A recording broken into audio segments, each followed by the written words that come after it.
देख लें आप, एलोन मस्क जैसा बंदा जो है वहाँ पे इन्वेस्ट कर रहा है और टेस्ला उन्होंने 20 लाख में लॉन्च की थी अभी। देखेंगे ऑटोमोबाइल इंडस्ट्री के, देखे महिंद्रा जोन सी उनकी अपनी गाड़ी है, मर्सिडीज वहाँ पे बनती है, टेस्ला वहाँ पे बनती है, तो इंडिया क्यों ना आगे जाए। क्रिकेट पे इंडिया आगे, ऑटोमोबाइल इंडस्ट्री में आगे, सॉफ्टवेयर में आगे, ठीक है, उसके अलावा आईटी सेक्टर में आगे। यही चीज जो है मुल्क को तरक्की की तरफ लेकर चलते हैं कि आप अपनी प्रोडक्ट्स बनाएं, खुद यूज भी करें और बाहर एक्सपोर्ट भी करें। तो जाहिर ही बात है, मर्सिडीज अब रिसेंटली $2 बिलियन का वहाँ पे प्रोजेक्ट लगा रही है। तो शार्क टैंक शो जो है वहाँ पे कितना कितना बड़ा इन्वेस्टर जो है हमारे जैसे यंग यूथ वहाँ पे अपने आइडिया सिर्फ लेकर आती है, वो उनको इन्वेस्टमेंट देते हैं। सॉफ्टवेयर के बाद जो है ना, ऑटोमोबाइल में भी काफी टॉप पे चला गया। इंडिया जिस तरह से इन्वेस्टर्स को इंगेज करता है ना, चाहे वो टाटा हो या उसके अलावा कोई भी कंपनी हो, जैसे उनकी पॉलिसी बहुत छोटी सी है कि आपने सीईओ से लेके स्वीपर तक हमारा रखना है, आप अपनी यहाँ पे फैक्ट्री लगाएं, कंपनी लगाएं, जीरो टैक्स। अपने टैलेंट को दिखाया और इंडिया की ऑटोमोबाइल इंडस्ट्री है उसको यहाँ से उठाकर यहाँ ले आया।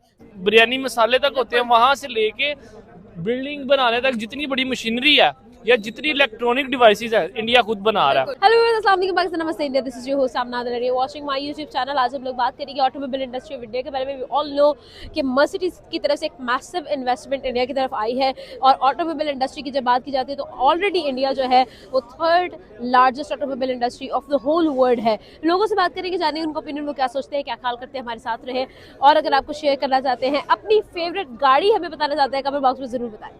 अस्सलाम वालेकुम। वालेकुम अस्सलाम। कैसे? मैं ठीक ठाक। सर, आज हम लोग बात करेंगे ऑटोमोबाइल इंडस्ट्री के बारे में। जब हम लोग बात करते हैं इंडिया की, तो इंडिया ऑटोमोबाइल इंडस्ट्री में क्यों इतना रूल कर रहा है? India is the third automobile industry of the world, why?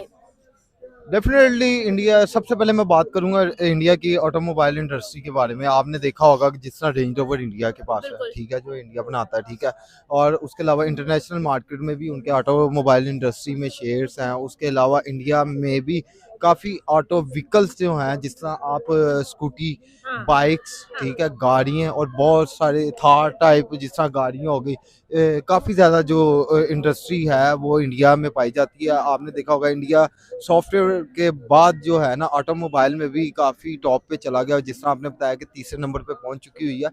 पहले नंबर पे इंडिया के पास जो आबादी है वो बहुत ज़्यादा है, ठीक है, इंडिया के पास इन्वेस्टमेंट बहुत ज़्यादा है, इंडिया के पास स्पॉन्सर बहुत ज़्यादा है, ठीक।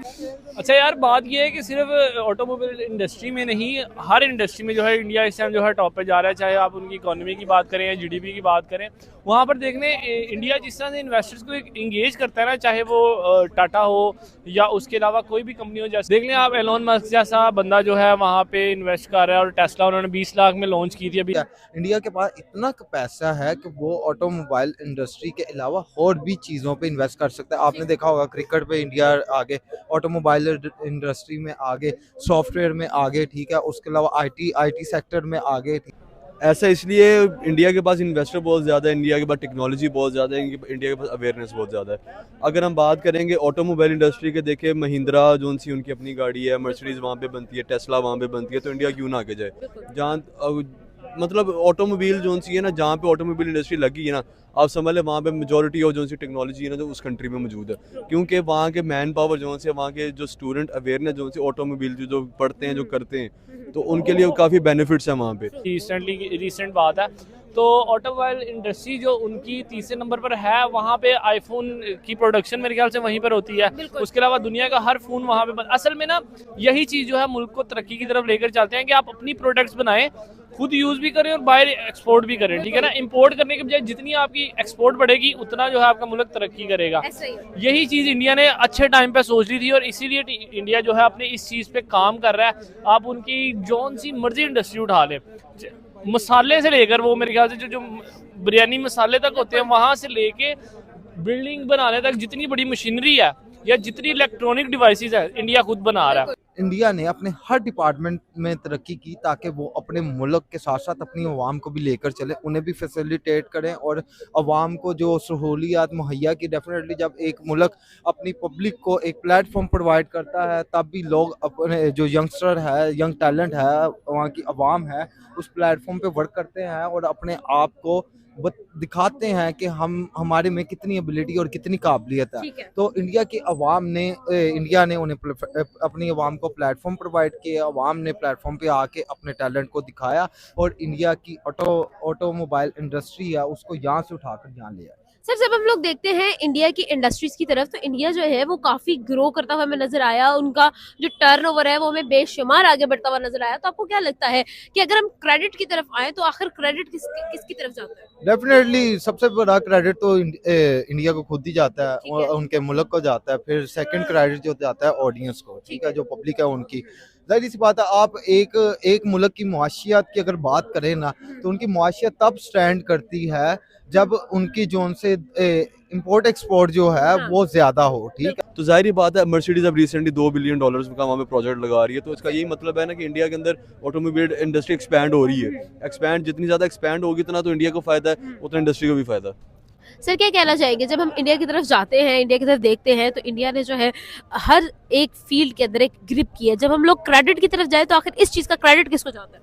ऑब्वियसली गवर्नमेंट को जाता है। वो गवर्नमेंट जो हमेशा कामयाब होती है, जो इन्वेस्टर्स एंड कंपनीज अपने मुल्क में लेकर आए, जो इंगेज कर सके, जो उनको मतलब उनके ना विल पावर हो खींच के लाने की यहाँ पे कि यार आप चाइना में नहीं, यहाँ पे इन्वेस्ट करो, आपको ये बेनिफिट्स मिलेंगे। मैं बात करूँगा बांग्लादेश की, हम लोग बांग्लादेश को बहुत थर्ड क्लास कंट्री समझते हैं कि वो नहीं है, उनका जीडीपी हमसे अच्छा है पाकिस्तान से। बांग्लादेश की जो क्लोथिंग कंपनी है ना, जो क्लोथिंग ब्रांड्स जितने भी है, जहाँ पे मैन्युफैक्चरिंग इंडस्ट्री जो सी है, उनकी पॉलिसी बहुत छोटी सी है कि आपने CEO से लेके स्वीपर तक हमारा रखना है।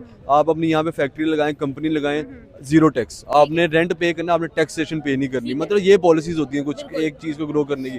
पाकिस्तान में ये पॉलिसी नहीं है। पाकिस्तान में पॉलिसी है, अभी रिसेंटली मैं एक न्यूज़ आर्टिकल पढ़ा था कि तुर्की की एक कंपनी आई, उन्होंने कहा था जी हम लाहौर का सारा सीवरेज सिस्टम जो सा सारा बेहतर कर देंगे।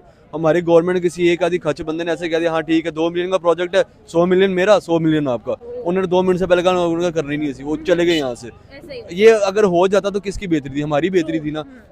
तो कहने का मतलब यही है कि जब तक करप्ट गवर्नमेंट रहेगी ना, तब तक वहाँ पे इंडस्ट्रीज एक्सपैंड नहीं करेंगे। जहाँ पे स्टेबल गवर्नमेंट है, 15 साल से मोदी की गवर्नमेंट जा रही है और मोदी वहाँ पे ग्रो करा रहा है इंडिया को, और इंडिया तरक्की कर रहा है। बिल्कुल ऐसा। वहाँ पे अपॉर्चुनिटीज प्रोवाइड कर रहा है यंग जनरेशन को।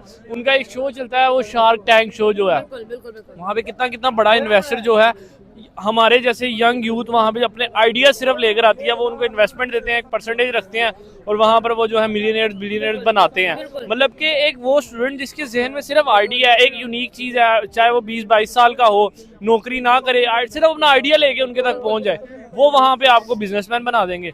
यही चीज़ जो है इंडिया को जो है ऊपर लेकर जा रही है कि इंडिया वहाँ पर बिजनेस को ग्रो कर रहा है, चाहे वो छोटी, चाहे एक पाइप या शॉपर ही क्यों ना, वो भी इंडिया ने खुद ही बनाना है। तो इसलिए इंडिया जो है इस टाइम इतना ऊपर जा रहा है। जब आपके मुल्क के अंदर इंपोर्ट एक्सपोर्ट का कारोबार ही कम होगा तो आप किस तरह ग्रो करेंगे? ठीक है। आपने देखा होगा इंडिया ने अपने आप आवाम को फैसिलिटेट नहीं कर रहे तो कैसे? डेफिनेटली जब अब अवाम के लिए रिसोर्सेज नहीं है, प्लेटफॉर्म नहीं है, तो अवाम ने जाहिर सी बात है ठप्पे लगवा के दुबई या फिर अमेरिका जैसे मुल्कों में जाके जॉब करनी है ना। जब आप उनके मुल्क में उन्हें प्लेटफॉर्म प्रोवाइड कर देंगे या फिर वो फैसिलिटीज देंगे, तो आप अपने मुल्क में रह के वो काम करेंगे जो आपको आता है और आप लगन और शौक से करेंगे, ठीक है। और डेफिनेटली जब आप लगन और शौक से एक काम को करेंगे तो फिर आप दिन ब दिन तरक्की करेंगे। बिल्कुल ऐसा ही है, बिल्कुल हाँ। ऐसा ही है। Thank you.